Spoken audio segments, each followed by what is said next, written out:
Nous allons écouter maintenant la parole de Dieu dans l'Évangile selon Luc, au chapitre 24, les versets 13 à 32. C'est le récit bien connu des disciples d'Emmaüs que nous allons entendre à nouveau, mais avant ça, je vous invite à prier. Merci Père pour ta parole. Merci de nous rejoindre maintenant par ta parole. Merci de nous permettre de te découvrir dans ta parole. Mais nous le savons, pour cela, nous avons besoin que ton Saint-Esprit vienne maintenant, pour qu'il ouvre nos oreilles, mais aussi notre cœur et notre intelligence à ta parole. Nous ne voulons pas juste entendre un récit, ni même comprendre une histoire. Nous voulons vivre de cette parole. Nous voulons nous laisser toucher par cette parole. Alors que ton Saint-Esprit vienne maintenant sur chacun d'entre nous, là où nous sommes, pour que nous puissions accueillir et recevoir cette parole. Au nom de Jésus. Amen. Dans l'évangile de Luc, donc, le même jour, qui est le jour de la résurrection, 2 disciples vont à un village appelé Emmaüs. C'est à 2 heures de marche de Jérusalem. Ils parlent ensemble de tout ce qui vient de se passer. Pendant qu'ils parlent et qu'ils discutent, Jésus lui-même s'approche et il marche avec eux. Les disciples le voient, mais quelque chose les empêche de le reconnaître. Jésus leur demande « Vous discutiez de quoi en marchant ?» Alors les disciples s'arrêtent, ils ont l'air tristes. L'un d'eux, appelé Cléopas, lui répond « Tous les habitants de Jérusalem savent ce qui s'est passé ces jours-ci, et toi, tu ne le sais pas ?» Il leur dit « Quoi donc ?» Ils lui répondent « Ce qui est arrivé à Jésus de Nazareth. C'était un grand prophète. Sa parole était puissante, et il faisait des choses extraordinaires devant Dieu et devant tout le peuple. Nos chefs des prêtres et nos dirigeants l'ont livré pour le faire condamner à mort. On l'a cloué sur une croix. Et nous espérions que c'était lui qui allait libérer Israël. Mais voici déjà le 3e jour depuis que c'est arrivé. Pourtant, quelques femmes de notre groupe nous ont beaucoup étonnés. Ce matin, très tôt, elles sont allées à la tombe. Elles n'ont pas trouvé le corps de Jésus et elles sont revenues nous dire « Des anges se sont montrés à nous, ils nous ont dit « Jésus est vivant ». Quelques-uns de notre groupe sont allés à la tombe aussi, ils ont tout trouvé comme les femmes l'avaient dit. Mais Jésus, ils ne l'ont pas vu. Alors Jésus leur dit « Vous ne comprenez rien. Votre cœur met beaucoup de temps à croire ce que les prophètes ont annoncé.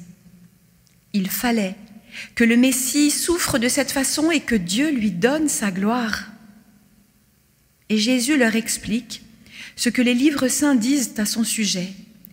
Il commence par les livres de Moïse, ensuite il continue par tous les livres des prophètes. Ils arrivent près du village où les disciples devaient aller.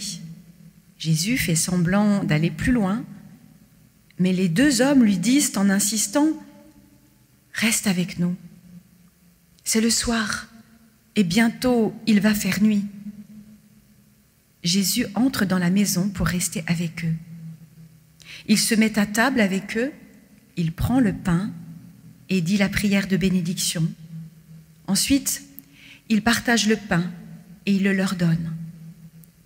Alors, les disciples voient clair et ils reconnaissent Jésus. Mais au même moment, Jésus disparaît.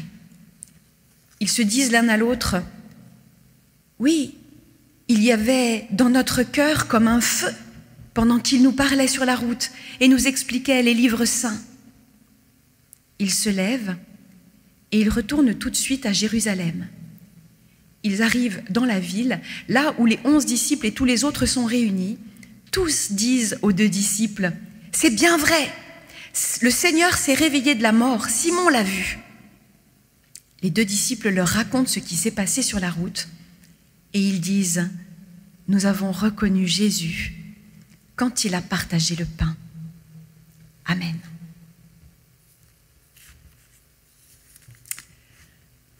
Super récit de l'évangéliste Luc. Et superbe tableau aussi du peintre Rembrandt. Profitons du culte en format audiovisuel pour ajouter des images au texte. C'est rare que paroles et images se complètent aussi merveilleusement bien que cela. Le tableau de Rembrandt que vous avez vu à l'écran réussit à saisir l'insaisissable, ce moment incroyable du récit biblique où Jésus tout à la fois apparaît et disparaît. Et c'est simplement magnifique. L'histoire des disciples d'Emmaüs fait partie de ce qu'on appelle les récits d'apparition dans le Nouveau Testament qui témoignent de la résurrection de Jésus. Mais ce récit-là est unique. Non seulement parce que Luc est le seul à raconter cette rencontre des deux disciples sur le chemin qui va à Emmaüs, mais aussi unique dans son style. Et pour moi, c'est un des plus beaux textes qui parle de l'expérience de la résurrection. Contrairement à ceux qui pensent que les apparitions de Jésus ne sont qu'un langage, une métaphore destinée aux gens faibles et limités intellectuellement, je crois pour ma part que ces apparitions et le récit que les évangélistes en donnent sont essentiels pour comprendre la résurrection du Christ. Ça n'est pas juste pour les gens qui ont besoin de voir pour croire, c'est pour tout le monde. D'ailleurs, les 4 évangiles ont jugé bon de rendre compte de ce qu'avaient vécu les apôtres et les premiers chrétiens au moment de Pâques au travers de plusieurs récits d'apparitions. Et je crois qu'ils ont eu de bonnes raisons de le faire, ou pour le dire autrement, je crois que c'était inspiré. Parce que le cœur même de la prédication de Pâques, que ce soit dans les récits d'apparition ou bien dans les discours, par exemple le discours de Pierre, dans les Actes des Apôtres, c'est que Jésus de Nazareth, celui que les disciples avaient reconnu comme le Messie, qui était mort sur une croix et a été mis au tombeau, ce Jésus s'est relevé d'entre les morts. Celui qui était mort a été vu vivant. Et j'insiste sur le « a été vu vivant ». Parce que toute la richesse de l'événement de Pâques, c'est ce paradoxe entre un tombeau vide, où il n'y a plus rien à voir, et un Jésus vivant qui se donne à voir de manière nouvelle et bouleversante. Et ça n'est pas un choix, au choix.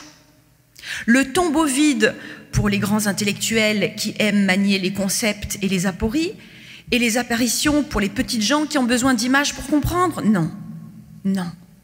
C'est les deux ensemble. Et c'est justement ça que nous raconte ce récit d'Emmaüs. 2 disciples quittent Jérusalem le jour de Pâques.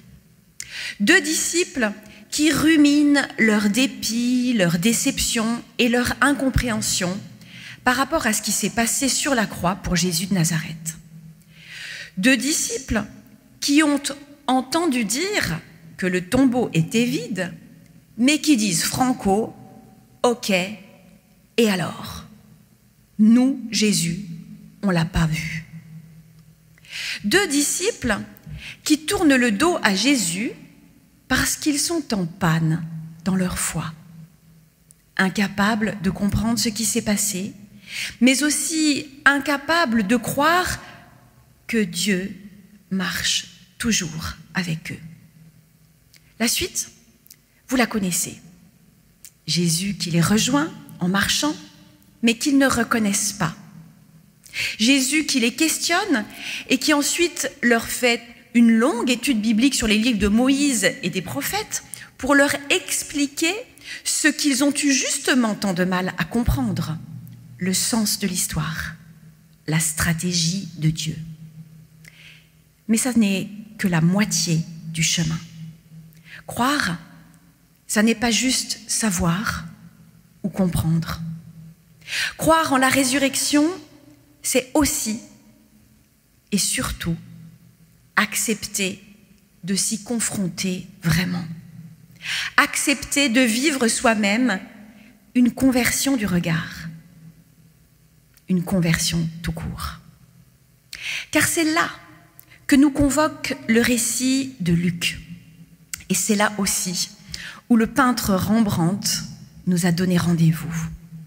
Ce moment où tout bascule, non seulement dans le récit, mais surtout dans la vie des deux disciples. Alors, faisons un peu comme un arrêt sur image. Arrêtons-nous et observons. Luc, dans son récit, est assez sobre, mais il va insister quand même sur quelques détails. C'est le soir, et la nuit va tomber. Le soir, la nuit. La thématique des ténèbres, du mystère ou de la mort. Souvenez-vous qu'au moment où Jésus meurt, les ténèbres recouvrent la terre. Ensuite, au moment où ils arrivent à Emmaüs, les deux disciples disent à Jésus en insistant « Reste avec nous ». Et Jésus entre dans la maison pour rester avec eux. Rester, demeurer, habiter. C'est le vocabulaire de la présence divine.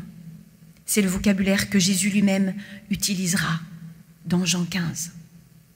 Et puis ensuite, dans la maison ou l'auberge, qui est un lieu de transit, mais aussi de confinement, Jésus va partager le repas avec ses disciples et il va accomplir les mêmes gestes que ceux qui sont accomplis au moment du dernier repas de la scène. Il prend le pain, il le bénit, il le partage, le rompt et il le leur donne. La nuit, la maison, le pain rompu et partagé, l'ancienne Pâque et la nouvelle Pâque, tout est en place. Alors, nous dit Luc, les disciples voient clair et ils reconnaissent Jésus. Mais au même moment, Jésus disparaît. C'est donc là que tout bascule. C'est au moment où il fait nuit qu'ils voient clair. C'est au moment où ils le reconnaissent que Jésus disparaît. C'est au moment où tout leur échappe qu'ils comprennent. Intéressant, non? Luc nous dit ainsi, de manière sobre mais percutante, le mystère de Pâques. La lumière qui jaillit au cœur des ténèbres, l'invisible et le visible qui se répondent par la foi. Dieu qui se révèle dans la rencontre avec Jésus, mais qui reste à jamais insaisissable pour nos yeux. Alors maintenant, regardons le tableau. Le cadre donné par Luc est bien posé. C'est le soir. On est à l'auberge. On voit une servante qui s'affaire en arrière-fond. Au premier plan, une table avec deux personnes attablées. L'un est dans la lumière, l'autre est à contre-jour. Et puis quand on regarde attentivement, le troisième personnage est également présent. Il est à genoux, tout devant, dans l'ombre. Rembrandt a saisi ce moment incroyable décrit par Luc. Il a saisi le moment où la vérité éclate, la vérité de Pâques, la résurrection de Jésus. Et il l'a saisi dans une multitude de petits détails. Regardez, l'étonnement du disciple face au ressuscité, ses yeux écarquillés, la pose un peu à la renverse, la main levée en incrédulité ou en défense contre ce mystère. Il y a une forme de peur, comme chez les femmes au tombeau, parce que le fait même de la résurrection a quelque chose d'effrayant. Et puis, il y a du mouvement dans le tableau, un peu de panique même dans ce moment, un verre qui vacille, un couteau qui bascule, une chaise renversée. On ne voit qu'un seul disciple de prime abord, celui qui est en pleine lumière, comme effaré. Mais en regardant bien, on retrouve l'autre, agenouillé aux pieds de Jésus. Il est déjà touché par la grâce. Il fait corps avec le ressuscité. Mais surtout, ce qui frappe dans le tableau, c'est cette lumière qui vient juste derrière le Christ, au point qu'il n'apparaît finalement que comme une silhouette qui se découpe dans la lumière. Le mur en devient étincelant, comme une explosion. Alors bien sûr, nous aussi nous le reconnaissons, c'est lui, c'est Jésus, non pas à cause de sa barbe ou du vêtement, mais plutôt parce que toute la lumière semble jaillir de lui. Jésus, la lumière. Jésus souverain, un brin taquin. Jésus qui crève la toile tout en étant à contre-jour.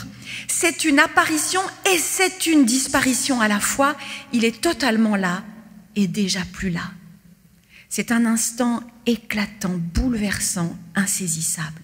L'instant d'une rencontre et d'une rencontre qui change tout. Alors il n'est pas question de peindre les traits précis de celui qui apparaît et disparaît. À quoi bon ? À quoi bon chercher à savoir à quoi ressemblait Jésus ressuscité ? Les évangiles l'ont bien compris. C'est lui et en même temps, c'est plus tout à fait lui. L'essentiel n'est pas de le voir, mais de le reconnaître, de le connaître à nouveau. Car à partir de ce moment-là, tout s'éclaire, tout fait sens. À commencer par le feu qui brûlait dans leur cœur pendant qu'il leur expliquait les Écritures et qui évidemment fait référence à la révélation de Dieu au Sinaï. Les deux disciples peuvent alors faire le chemin à l'envers. Pas seulement celui du retour à Jérusalem pour aller retrouver leurs amis, mais aussi celui de la relecture de tout ce qui les a conduits là. La rencontre avec Jésus ressuscité vient donner un sens aux Écritures, mais aussi à tout ce qu'ils ont vécu, à la passion et à la mort de Jésus sur la croix.